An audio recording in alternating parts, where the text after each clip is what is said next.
Hello বন্ধুরা, আশা করি সকলে খুব ভালো আছো। দেখো না, সকাল থেকে আকাশটা কেমন মুখ ভার করেই বসে আছে। জানি আজকে রেমাল আসবে, তবু এতটাই মুখ ভার করতে হবে জানি না। খুব ভয় লাগে জানো তো।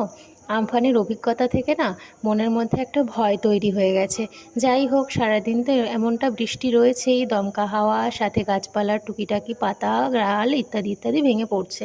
আর এর মধ্যে আমাদের পুকুরটা দেখো পুরো ওভারফ্লো হয়ে গেছে। যেহেতু মাছ রয়েছে তাই বরের চিন্তাটাও বেশি। আর এই ঝড় মাথায় করে বর গেছে ওখানে পুকুরটা নালা করে দিতে। কেন কি, একটা নালা ছিল সেটা তো সব সময় বন্ধ করা থাকে। আর আমি তো এদিকে চিন্তায় মরে যাচ্ছি, জানি না কি হবে। কেন কি, দেখতেই পাচ্ছ যে চারিদিকে কতটা খারাপ ওয়েদার, তার মধ্যে বড় এই নালাটা ঠিক করতে গেছে। আমি ঘরে বানাচ্ছি দেখো এদিকে খিচুড়ি। আজকে খিচুড়ি, সঙ্গে ডিমের অমলেট, আর ছিল আমের চাটনি, এই তো রান্না করেছি। আর সঙ্গে দেখো টোটোদের মাংস ভাত। আজকের